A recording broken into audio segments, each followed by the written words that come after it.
Bu videoda dinleyeceğiniz bilgiler ilacın prospektüsünden ve güvenilir tıbbi kaynaklardan yararlanılarak hazırlanmıştır. Bu video sizin için faydalı olursa kanalıma destek olmak için videoyu beğenip kanala abone olabilirsiniz.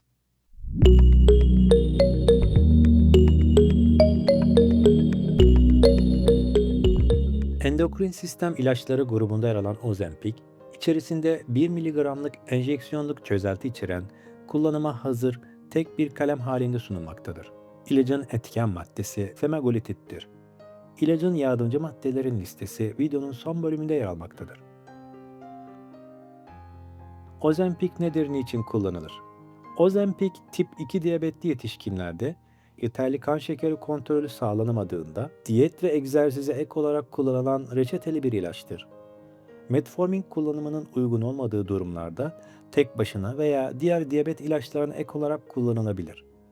Ozempic ayrıca tip 2 diyabeti ve bilinen kardiyovasküler hastalığı bulunan yetişkinlerde majör kardiyovasküler olayların riskini azaltmak amacıyla kullanılabilir.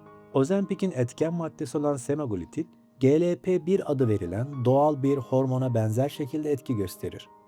Kan şekeri yüksek olduğunda insülin salgılanmasını arttırmaya ve glukagon salgılanmasını azaltmaya yardımcı olur. Ayrıca mide boşalmasını yavaşlatabilir ve iştahın azalmasına katkıda bulunabilir.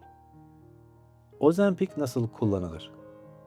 Doktorunuz bu ilacı size nasıl reçete ettiyse ilacınızı her zaman o şekilde kullanmanız tavsiye edilir. Ozempic haftada bir kez deri altına enjeksiyon yoluyla uygulanır. Karın, uyluk veya üst kol bölgesine uygulanabilir.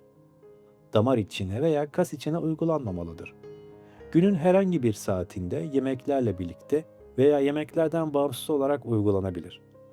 Mümkün olduğunca her hafta aynı gün kullanılması önerilir. Tedaviye genellikle haftada bir kez 0,25 mg ile başlanır.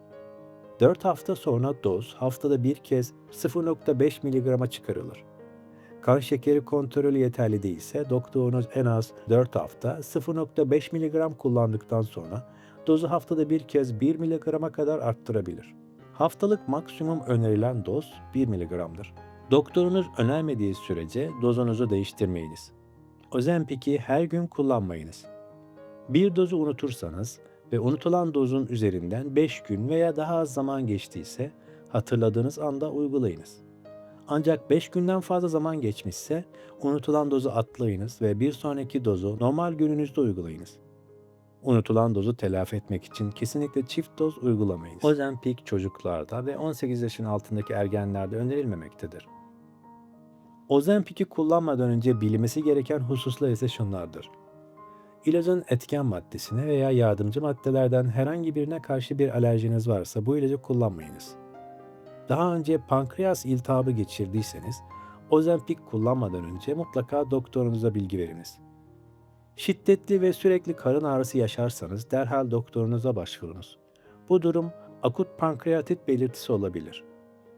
Ozempic özellikle insülin veya sülfonilere grubu bazı diyabet ilaçlarıyla birlikte kullanıldığında kan şekerinin aşırı düşmesine, yani hipoglisemiye neden olabilir. Terleme, titreme, açlık hissi, baş dönmesi, halsizlik, bulanık görme, çarpıntı ve bilinç bulanıklığı hipoglisemi belirtileri arasında yer alabilir. Şiddetli bulantı, kusma veya ishal vücudun susuz kalmasına neden olabilir. Susuz kalma bazı durumlarda böbrek fonksiyonlarının kötüleşmesine yol açabilir. Bu nedenle şiddetli veya uzun süre kusma ve ishal durumunda doktorunuza başvurunuz. Diyabete bağlı göz hastalığınız varsa doktorunuza bilgi veriniz. Özellikle tedavinin başlangıcında kan şekeri seviyelerindeki hızlı değişiklik diyabetik retinopatiyi etkileyebilir.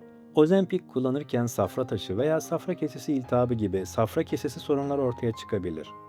Şiddetli karın ağrısı, ateş veya ciltte ve gözlerde sararma gibi belirtiler görülürse doktorunuza başvurmalısınız. Eğer hamileyseniz veya hamile olduğunuzu düşünüyorsanız Ozempic kullanmadan önce doktorunuza bilgi veriniz. Emzirme döneminde de doktor önerisi olmadan Ozempic kullanılmamalıdır. Ozempic'i kullanmadan önce kullandığınız diğer tüm reçeteli ve reçetesiz ilaçları mutlaka doktorunuza bildiriniz. Özellikle insülin veya kan şekerini düşüren diğer ilaçlar kullanıyorsanız doktorunuzun bunu bilmesi önemlidir. Ozempic kilo vermek için kullanılır mı? Ozempic kullanımı sırasında kilo kaybı görülebilir. Ancak Ozempic'in temel ruhsatlı kullanım alanı Tip 2 diyabet tedavisidir. Kilo yönetimi için semaglutid içeren farklı bir ürün olan Wegovy kullanılmaktadır. Ozempic bırakılırsa kilo geri alınır mı? Tedavi bırakıldığında Ozempic'in iştah ve vücut ağırlığı üzerindeki etkisi azalabilir ve verilen kiloların bir kısmı zaman içinde geri alınabilir. Ozempic insülin midir? Hayır, Ozempic insülin değildir. Etkin maddesi semaglutid olan Ozempic, GLP-1 reseptör agonistleri adı verilen farklı bir ilaç grubuna aittir. Ozempic kan şekerini düşürür mü?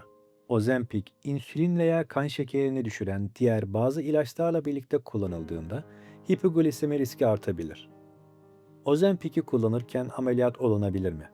Derin sedasyon gerektiren bir işlem planlanıyorsa, Ozempic kullandığınızı mutlaka sağlık ekibine bildirin.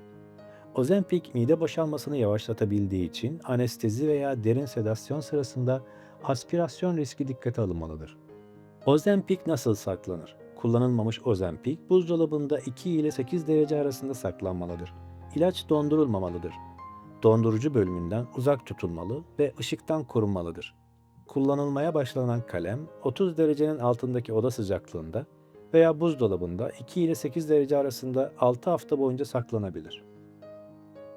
Ozempic'in kullanımıyla oluşabilecek olası yan etkiler ise şunlardır.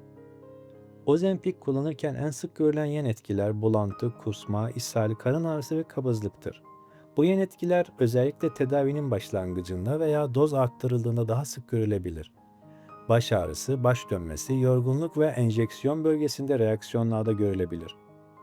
Daha ciddi yan etkiler arasında akut pankreatit, safra taşı, safra kesesi iltihabı, hipoglisemi ve ciddi alerjik reaksiyonlar bulunabilir.